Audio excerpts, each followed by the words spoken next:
Fábio, com esse pano de fundo que você acabou de falar agora, eu penso que nas últimas décadas, assim, nos últimos anos, muitas batalhas têm sido travadas entre a FUNAI e evangélicos, né?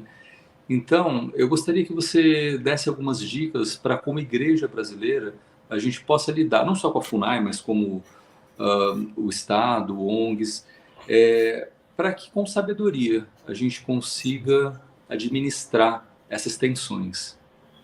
Rodrigo, no embalo da sua questão, deixa eu trazer também a pergunta do Badi Júnior. Não sei se ainda tramita ou já tramitou no Supremo Tribunal Federal a tentativa de proibição de missões religiosas em áreas de povos indígenas isolados.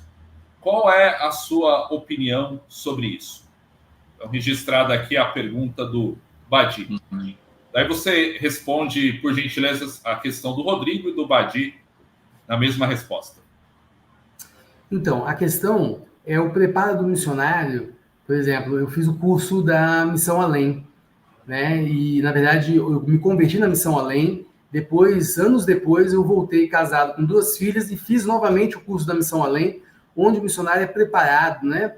Linguística, antropológica, missiologicamente, né? A como tratar com essas culturas. Então, uma das coisas que falaram para mim foi exatamente essa. Fábio, você vai chegar na aldeia, você não vai chegar, até porque as portas foram abertas para eu estar na aldeia, como professor de português. Eles queriam um professor de português ali na aldeia, né? Exatamente alguém que os ajudasse a entender esse mundo que o cerca, majoritário, que está vindo com força total, né? É a televisão, são os ribeirinhos, é o turista que quer pescar, entendeu? Então, assim, eles estão o tempo todo em contato, eles vão para a cidade, e às vezes a gente não tem ideia, gente, mas realmente é um mundo muito diferente para quem vem de um contexto isolado. E eles estão realmente pedindo ajuda. E aí a minha entrada foi muito nesse sentido. Eles têm alguém que eles pudessem confiar para que eles pudessem entender melhor esse mundo que os cerca e os pressiona.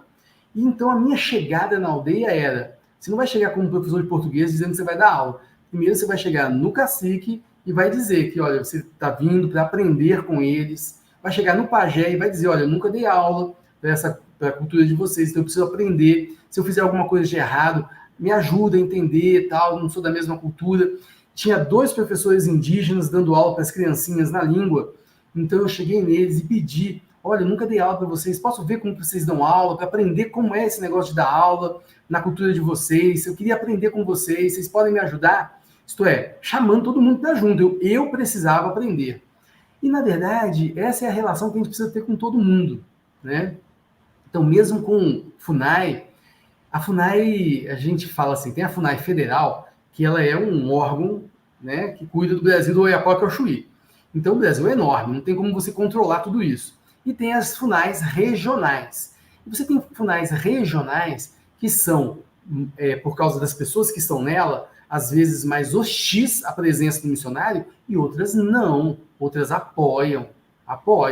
Tá? Temos muito boas relações. Não é nem por causa da FUNAI em si, mas é porque alguém que está lá é que é contra ou a favor. Então a gente precisa saber aonde a gente está chegando, precisa saber com quem é que a gente está lidando.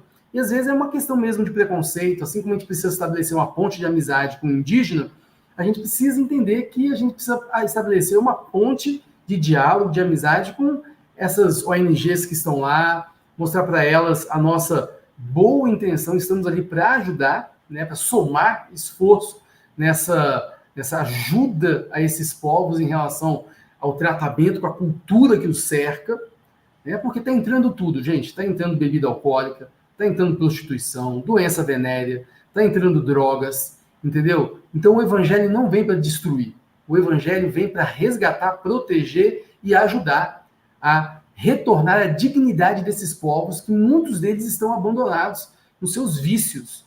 Então a gente está ali para ajudar mesmo. Tá? Então essa é uma perspectiva que precisa ser construída em relação à FUNAI. Quanto a essa questão da lei aí que está tramitando, existe realmente, às vezes, uma portaria de uma FUNAI regional, como aconteceu no caso dos Yanomamis, foi publicada proibindo a presença de missionários. Mas é uma portaria específica que não pode ir contra aquilo que está na Constituição, na lei federal. A lei federal é maior, né? Que nos garante direito à religião no nível federal. E aí o que acontece? O que acontece é exatamente que a lei diz que o indígena ele é autônomo. Então, ou ele realmente é autônomo de verdade, ou a gente está brincando com eles.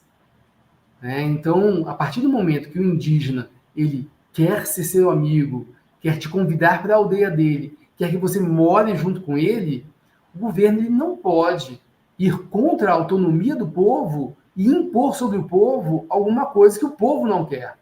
Isso sim é lei.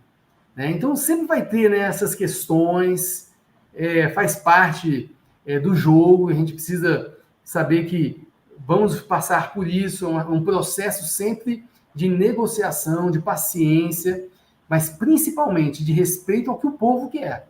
Se o povo não quer você, tranquilo, vão ficar na cidade. Quando eles vêm para a cidade, eles se comunicam com a gente, eles nos visitam, tranquilo, sem problema nenhum. A gente não faz um trabalho impositivo, de modo algum.